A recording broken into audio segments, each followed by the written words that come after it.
Hello everyone. आज हम discuss करेंगे इंट्रोगेटिव सेंटेंस, ओके, जिसे हम प्रश्नवाचक वाक्य भी कहते हैं। डायरेक्ट स्पीच से इनडायरेक्ट स्पीच में बदलना, ओके।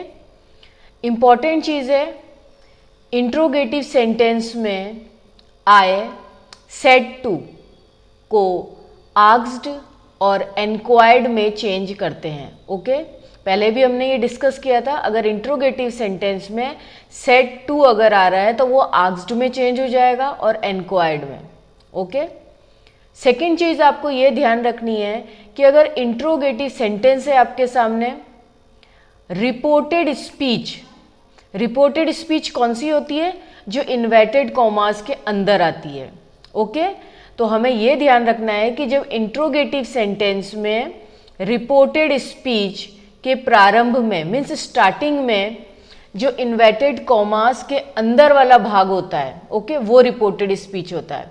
उसमें अगर कोई प्रश्नवाचक शब्द आ रहा है, इंट्रोगेटिव प्रोनाउन अगर आ रहा है, व्हाट, हु, विच, हुज, हुम, मीन्स WH वर्ड अगर आ रहा है, कोई भी हो सकता है, इंट्रोगेटिव एडवर्ब जैसे कि when, where, why, how many, ऐसे अगर कोई वर्ड आ रहे हैं, तो जब आप इनडायरेक्ट स्पीच में जो प्रश्नवाचक शब्द जो होते हैं, जो WH वर्ड्स हैं, यथावत मीन्स एज इट इज रहता है, मीन्स WH वर्ड वो इनडायरेक्ट स्पीच में रहेगा, ओके, और वो कनेक्टिव का काम करेगा, ओके।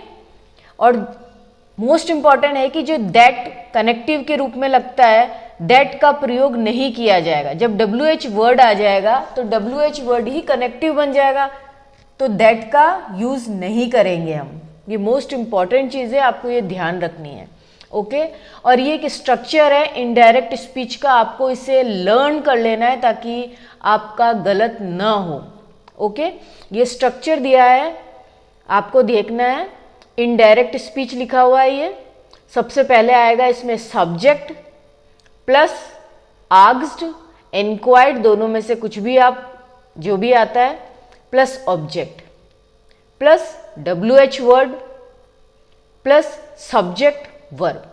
यहां पर आपको ध्यान रखना है कि जैसे ही WH वर्ड लगेगा तो WH वर्ड के पास में सब्जेक्ट प्लस वर्ब, पहले सब्जेक्ट लगेगा फिर वर्ब लगेगा, ये आपको याद करना है, ओके। अगर ये स्ट्रक्चर आपको लर्न है तो आपका कभी भी इनडायरेक्ट स्पीच का क्वेश्चन अगर आप कर रहे हैं तो वो गलत नहीं होगा, ओके। अब हम प्रैक्टिस करते हैं। एग्जाम्पल से हमारे सामने डायरेक्ट स्पीच में लिखा है, she said how are you Ram, question mark, okay. ये भी आपको ध्यान में रखना है। इनडायरेक्ट स्पीच में इसे कैसे लिखेंगे हम? She asked Ram how he was, okay, और फिर फुल स्टॉप आ जाएगा इनडायरेक्ट स्पीच में, ये आपको ध्यान रखना है, ओके। सेकंड है, I said to him where do you live, question mark, okay. Indirect speech में कैसे बनाएंगे? I asked him where he lived, okay. Ravi said to me what is your name, question mark, okay. Indirect में कैसे change होगा ये? Ravi asked me what my name was, okay. Next है, he said to Kanu, what are your hobbies? He asked Kanu what her hobbies were, okay. Next है, Mukul said to his mother, whose books are these? Mukul asked his mother, whose books those were? These किस में change हो गया? those में। ये words भी change होते हैं, आपको ध्यान रखना है। हमने पहले डिस्कस किया था कि जब डायरेक्ट से इनडायरेक्ट में चेंज करते हैं तो कुछ इंपॉर्टेंट वर्ड्स होते हैं वो भी चेंज होते हैं। तो दीज का क्या हो जाएगा, दोज। ओके, नेक्स्ट इंपॉर्टेंट चीज है इंट्रोगेटिव सेंटेंस। जब आपके सामने आता है हेल्पिंग वर्ब से अगर वो शुरू हो रहा है, helping verb means is, am, are, was, were, have, has, had, do, did, does, can, may से भी हो सकता है, स्टार्ट हो रहा है फॉर एग्जाम्पल। तो आपको क्या करना है और क्या ध्यान रखना है, इनडायरेक्ट स्पीच में इफ या वेदर शब्द लगाए जाते हैं। ओके, आपको ये याद रखना है। सिंपल आपको ये ध्यान रखना है कि अगर इंट्रोगेटिव सेंटेंस में हेल्पिंग वर्ब से अगर कोई सेंटेंस शुरू हो रहा है, इज, एम, आर या कुछ भी हो सकता है, तो जब आप इनडायरेक्ट स्पीच में जब उसे चेंज करेंगे तो इफ या वेदर शब्द लगाए जाते हैं।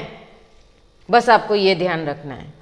ओके, और इसका स्ट्रक्चर भी बहुत इजी है, बहुत सिंपल है, आपको ये लर्न कर लेना है। Okay,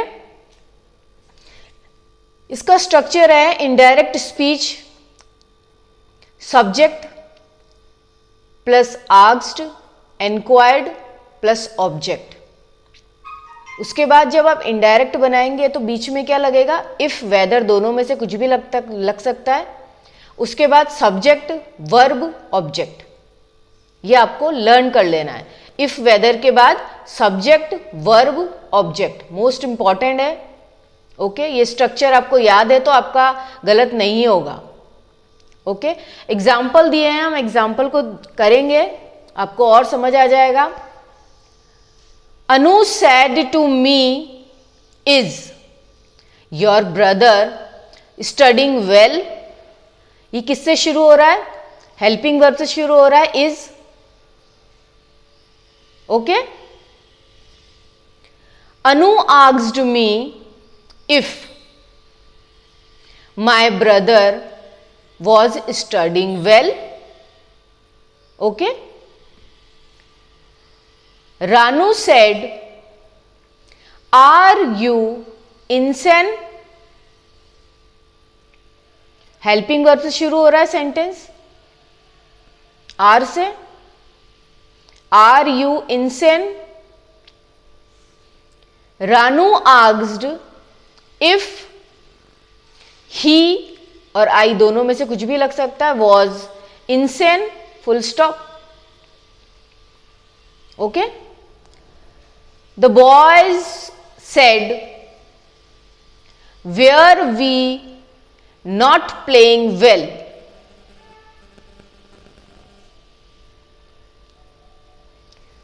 The boys asked if they were not playing well. Sejal said to Sita, "Are you an engineer?"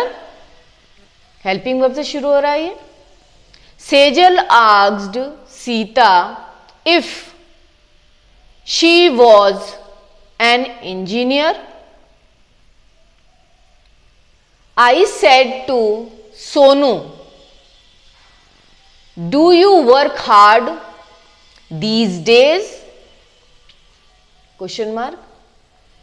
I asked Sonu if she worked hard those days. Sujata said to him, can you help me? Sujata asked him if he could help her. Ronak said to his friend, may I use your pencil? Indirect में कैसे लिखेंगे? Ronak asked his friend if he might use his pencil. Okay, ये important चीज़ें थी जो हमने discuss करी थी। जब इंट्रोगेटिव सेंटेंस होते हैं तो जब आप डायरेक्ट से इनडायरेक्ट में जब चेंज करते हैं तो आपको क्या ध्यान में रखना है। आपको सिंपल 2 चीज़ें ध्यान में रखनी है। फर्स्ट तो इंट्रोगेटिव सेंटेंस है आपके सामने और कुछ WH वर्ड आ रहा है, तो WH word as it is indirect sentence में रहेगा, वो एक कनेक्टिव के रूप में यूज हो रहा है, दैट नहीं लगेगा वहां पर। सेकंड, जब इंट्रोगेटिव सेंटेंस आपके सामने है और वो हेल्पिंग वर्ब से शुरू हो रहा है,